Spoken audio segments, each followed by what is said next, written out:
नमस्कार दोस्तों, आज का वीडियो है एल्गो ट्रेडिंग के बारे में। भारत में एल्गो ट्रेडिंग का जो स्वरूप है अभी, वो कंप्लीटली बदलने वाला है।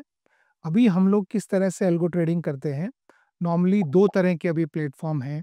एक जैसा कि एल्गो टेस्ट है, जहाँ पर हम जाते हैं, हम अपनी स्ट्रैटेजी बनाते हैं, उसको बैक टेस्ट करते हैं और फिर हम उसको एवरीडे रन करते हैं।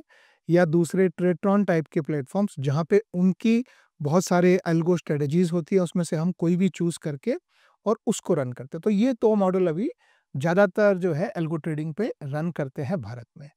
अभी जस्ट रिसेंटली एनएसई ने एक नई गाइडलाइन निकाली है कि अब से जो रिटेल ट्रेडर्स हैं, वो किस तरह से एल्गो ट्रेडिंग कर सकते हैं, क्या-क्या अलाउड है और क्या-क्या नहीं अलाउड है।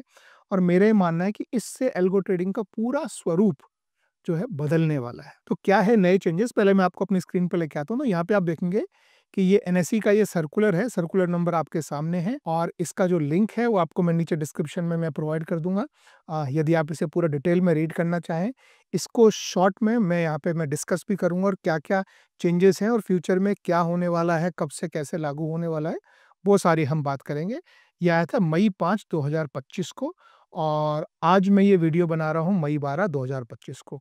तो इसको एक्चुअली ये पूरे थोड़े से टेक्निकल टर्म्स वगैरह हैं, काफ़ी लंबा डॉक्यूमेंट है, तो इसको ज़ीरोधा ना थोड़ा-सा शॉर्ट में जो है बनाया है, उसमें कुछ की पॉइंट्स वो मैं यहाँ पे एक्चुअली कवर करता हूँ। तो सबसे पहली बात है कि एल्गो ट्रेडिंग को एनएसई ने 3 भाग में बाँट दिया है। पहला है इंडिविजुअल या क्लाइंट, जो कि हम जो लोग हैं, जो हम ट्रेड करते हैं डायरेक्ट, ठीक है? वो। सेकंड है एल्गो प्रोवाइडर्स, जैसे कि आपको पास में पता है एल्गो टेस्ट और ट्रेटोन टाइप के एल्गो प्रोवाइडर्स। और तीसरा है ब्रोकर्स। तो अब ये तीनों जो हैं, अब तीनों में अलग-अलग तरह का जो है एल्गो ट्रेडिंग हो सकता है, वो क्या है वो मैं समझाऊँगा। लेकिन उससे पहले एक बहुत स्पेसिफिक रिक्वायरमेंट जो है, वो एनएसई ने रखी है कि जो भी एल्गो ट्रेडिंग करेगा, उसको एक स्टैटिक आईपी एड्रेस की रिक्वायरमेंट होगी। इसको समझिए ये कैसे हो सकता है। यदि आप एक इंडिविजुअल ट्रेडर हैं और खुद ट्रेडिंग करते हैं एल्गो के बेसिस पे, जैसे मैं क्या करता हूँ, मैं शून्य के थ्रू अपना पाइथन प्रोग्राम मेरे लैपटॉप पे चला के रखता हूँ और यहाँ से जो है वो लाइव ट्रेड जाते हैं ऑटोमेटिक। वो होती है इंडिविजुअल या क्लाइंट बेस पे ट्रेडिंग, जो कि एल्गो के थ्रू करते हैं। तो ये पहले नॉर्मली हो जाती थी, लेकिन अब रिक्वायरमेंट आई है कि इस तरह की ट्रेडिंग सिर्फ स्टैटिक आईपी एड्रेस से हो सकती है। तो ये देखिए, ये इंडिविजुअल वाला जो ऑटोमेशन है उसमें है कि इंडिविजुअल जो है वो अपनी स्ट्रेटजी ऑटोमेट कर सकते हैं और जब तक कि आपकी स्पीड यानी ऑर्डर देने की स्पीड 10 ऑर्डर पर सेकंड से कम है, जो कि 99% लोगों की यही स्पीड होगी। 10 से कम ऑर्डर 1 सेकंड में, यानी एक एंट्री का ऑर्डर हुआ, एक एग्जिट का ऑर्डर हुआ, तो ये 2 ऑर्डर काउंट हुए। तो अगर आपकी ऑर्डर देने की स्पीड 10 से कम है 1 सेकंड में, तो आपको आपका जो भी एल्गो आपने बनाया है, आप कोई भी एल्गो बना सकते हैं, उस एल्गो को आपको रजिस्टर करने की ज़रूरत नहीं होती है।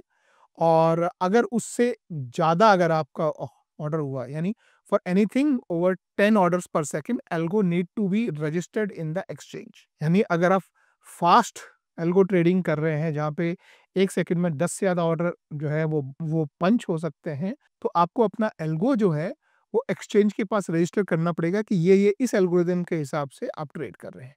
लेकिन 99% लोगों के लिए ये 10 से ज़्यादा की लिमिट नहीं आएगी, तो आपको कोई रजिस्ट्रेशन करने की ज़रूरत नहीं है। That is the first point. आपको एक स्टैटिक आईपी एड्रेस की ज़रूरत होगी, जो कि आपको लेना पड़ेगा। तो या तो आपका जो भी ब्रॉडबैंड प्रोवाइडर है, ज़्यादातर ब्रॉडबैंड प्रोवाइडर इंडिया में आपको स्टैटिक आईपी एड्रेस नहीं देते हैं, लेकिन कुछ है जो देते हैं। तो आप अपने ब्रॉडबैंड प्रोवाइडर, चाहे आपका बीएसएनएल हो, चाहे आपका एयरटेल हो, चाहे आपका जियो हो, उनसे पूछिए कि क्या आपको वो स्टैटिक आईपी एड्रेस दे सकते हैं। स्टैटिक आईपी एड्रेस का हर महीने का कुछ एक्स्ट्रा एक्सपेंस होगा, जो आप ले सकते हैं। या आप क्या कर सकते हैं कि आप एक कोई भी ऑनलाइन, जैसे एडब्ल्यूएस या कोई होस्टिंग प्रोवाइडर हो, वहाँ पर अपना एक होस्टिंग अकाउंट ले सकते हैं और वहाँ से अगर आप, और उस नॉर्मली होस्टिंग अकाउंट में चाहे वो वीपीएस हो, चाहे डेडिकेटेड हो, आपको एक स्टैटिक आईपी एड्रेस मिलता है। तो उस आईपी एड्रेस से आप अपने जो भी इंडिविजुअल जो एल्गो है वो रन कर सकते हैं। दूसरा है एल्गो प्रोवाइडर्स। अभी ये एल्गो प्रोवाइडर्स में देखिए, आप क्या नहीं कर सकते, आप अपने एल्गो बना के एल्गो प्रोवाइडर के थ्रू रन नहीं कर सकते। Static IP address algo provider का खुद का होगा, तो वहाँ आपको कोई दिक्कत नहीं है। लेकिन एल्गो प्रोवाइडर जो भी एल्गो रन कर रहा है, वो सारे के सारे एल्गोरिदम उसको पहले अप्रूव करवाने पड़ेंगे एक्सचेंज से। तो सिर्फ स्पेसिफिक सेट ऑफ एल्गोरिदम ही चलाए जा सकते हैं, उसके बाहर एल्गोरिदम नहीं चलाए जा सकते। तो जैसे हम एल्गो टेस्ट पे करते थे कि अपना एल्गोरिदम हमने वहां बनाया और वहां चला दिया, वो अब नहीं हो सकता है। उनके स्पेसिफिक सेट ऑफ एल्गोरिदम होंगे जो कि एक्सचेंज से अप्रूव होंगे। आप उन्हीं में ही आप अपना एल्गो प्रोवाइडर के थ्रू आप अपने एल्गो लगा सकते हैं। तो यहाँ पे उनको अपना जो है वो स्टैटिक आईपी एल्गो प्रोवाइडर का होगा, आपको इंडिविजुअली लेने की जरूरत नहीं है। और सारी स्ट्रेटजीज जो हैं वो एक्सचेंज से पहले से रजिस्ट्रेशन होगी। ये रजिस्ट्रेशन का प्रोसेस अभी तक दिया नहीं है, एक्सचेंज जल्दी ही ये इन्फॉर्मेशन प्रोवाइड करेगा, वहाँ से ये आगे मूव करेगा। अब तीसरा जो इम्पोर्टेंट चीज़ है वो है कि अब बोल रहा है एनएससी कि ब्रोकर भी अपने एल्गो प्रोवाइड कर सकते हैं। तो अब यहाँ पे देखिए इम्पोर्टेंट चीज़, अब ये भी सिर्फ एल्गो ही प्रोवाइड कर रहे हैं और ब्रोकर भी एल्गो ही प्रोवाइड कर सकता है। तो दोनों में अब क्या फ़र्क रह गया? अब यहाँ क्यों जाएँगे? इनके भी जो एल्गोरिदम होंगे, वो एग्ज़ीक्यूट तो ब्रोकर के थ्रू ही होंगे, तो ये आपसे और एक्स्ट्रा पैसा लेंगे, ब्रोकर आपसे वैसे ही पैसे ले रहा है।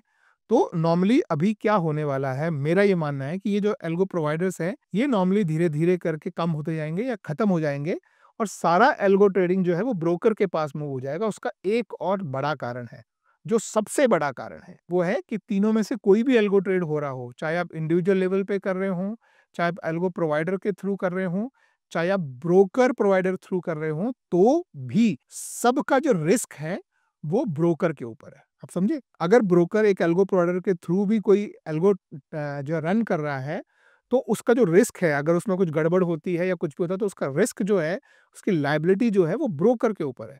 अगर लायबिलिटी ब्रोकर के ऊपर है, तो ब्रोकर किसी थर्ड पार्टी कंपनी के साथ क्यों रिलाय करेगा? या तो कोई जो बड़े ब्रोकर हैं, वो किसी एल्गो प्रोवाइडर को खरीद लेंगे 100%, या फिर वो अपने एल्गो जो है वो बना के और पेश करेंगे, ये मेरा मानना है।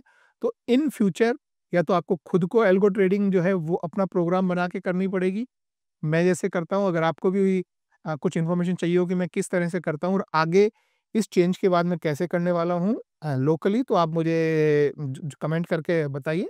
मैं उस पर भी एक वीडियो बना दूंगा। जो मेरे काफ़ी जो पुराने ऑडियंस हैं उनको पता है, कई बार मेरी स्क्रीन पे एल्गो ट्रेडिंग में एल्गो रन होते दिखते हैं। बट एनीवेज, तो ये एक इम्पॉर्टेंट चीज़ है कि लायबिलिटी ब्रोकर के पास है, इसलिए अब सारे ब्रोकर्स, एटलीस्ट जो बड़े ब्रोकर्स हैं, वो अपने एल्गो वो खुद जो है वो इम्प्लीमेंट करेंगे instead of using the algo provider platform. ये मेरा मानना है, ठीक है।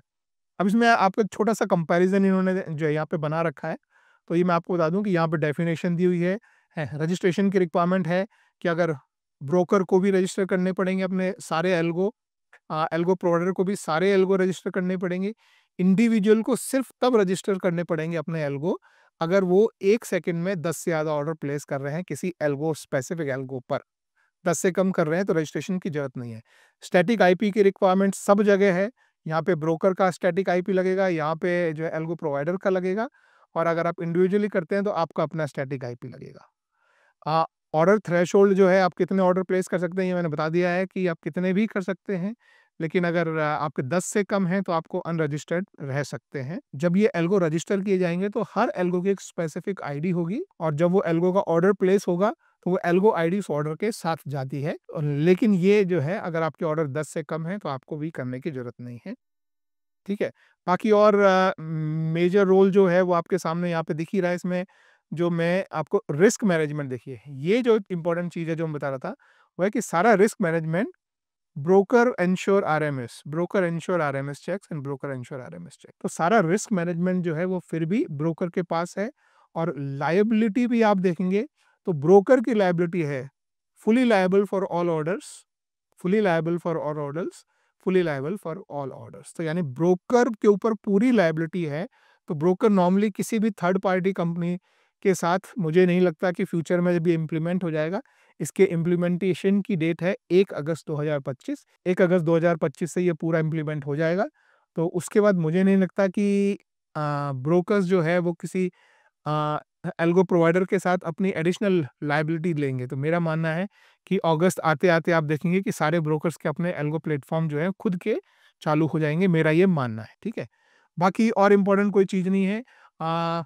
इसके लिए देखो, अगर आप खुद जो है, जैसे ये वाला जो ऑप्शन है, ये खुद आप एल्गो बना के ट्रेड करना बहुत मुश्किल नहीं होता है, अगर आपको थोड़ा प्रोग्रामिंग नॉलेज है, तो नॉर्मली होता क्या है कि सारे जो ब्रोकर्स होते हैं, वो 2 तरह के एपीआई प्रोवाइड करते हैं। एक होता है जो आपका प्राइस एपीआई होता है, जो रियल टाइम में किस शेयर का, किस एफएनओ का, फ्यूचर्स ऑप्शन का प्राइस क्या चल रहा है, वो एक एपीआई होता है, वो डाटा लेने का, जिसके बेसिस पे आप डिसाइड कर सकते हैं कि अभी एंटर होना है कि नहीं होना है। दूसरा जो होता है, वो होता है आपका ऑर्डर एपीआई, यानी कोई ऑर्डर पंच करना, कोई ऑर्डर कैंसल करना, किसी ऑर्डर से एग्ज़िट करना। तो ये सेकंड टाइप का जो है, ये नॉर्मली सारे बड़े ब्रोकर फ्री में ऑफर करते हैं। जो फर्स्ट टाइप का है, वो कुछ ब्रोकर उसका पैसा लेते हैं, कुछ ब्रोकर फ्री में ऑर्डर करते हैं। जैसे शून्य जो है, वो नॉर्मली फ्री में ऑर्डर करता है।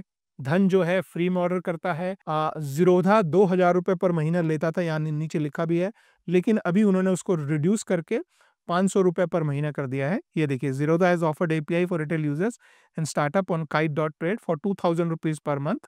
तो ये ₹2000 पर महीना वो लेता था, लेकिन अभी इस चेंज के बाद उन्होंने इसको रिड्यूस करके और ₹500 पर मंथ कर दिया है। इसमें आपको रियल टाइम और हिस्टोरिकल दोनों डाटा मिलता है। फिर बता दूं, ये है कि प्राइस का data, live real data fetch करने का है। ऑर्डर प्लेस करना और ऑर्डर से एग्जिट करना कंप्लीटली फ्री होता है। वो नॉर्मली सारे ब्रोकर्स जो है वो आपको फ्री में प्रोवाइड करते हैं। ये देखो, the order placement and account management API has been made free since March 2025। तो ये ऑलरेडी जो है वो आपके लिए फ्री है। तो ज़ीरोधा के साथ अगर आपको करना है, तो आपको ₹500 पर मंथ आपको लाइव प्राइस फेच करने के लिए आपको देना पड़ेगा। आपका अगर कोई दूसरा ब्रोकर है, तो आप चेक कर सकते हैं। जैसे धन नॉर्मली इसके लिए चार्ज नहीं करता है, शून्य इसके लिए चार्ज नहीं करता है। तो मुझे ये 3 प्लेटफ़ॉर्म जो मैं सबसे ज़्यादा यूज़ करता हूँ, उनका मुझे पता है और ये मैं आपको बता रहा हूँ। बाय द वे, अगर आप कोई और प्लेटफ़ॉर्म यूज़ करते हैं और आप उनसे पता करते हैं कि क्या वो आपको चार्ज करते हैं रियल टाइम प्राइस एपीआई के लिए, तो प्लीज़ आप कमेंट करके मुझे बताएँ, क्योंकि ये और लोग भी जो उसको यूज़ कर रहे हैं, उनके लिए भी वो काफ़ी हेल्पफुल हो सकता है। तो ये है दोस्तों मेरा थॉट प्रोसेस, और मेरा मानना है कि अभी 1 अगस्त के बाद एल्गो ट्रेडिंग का कंप्लीट कॉन्सेप्ट जो है, वो चेंज होने वाला है। बहुत सारे लोग इंडिविजुअल पे मूव हो जाएँगे और बहुत सारे लोग जो है वो ब्रोकर्स पर मूव हो जाएँगे। ये मेरा मानना है। आपका क्या मानना है, नीचे कमेंट में मुझे बताइएगा। Thank you very much. Have a good day. Bye bye.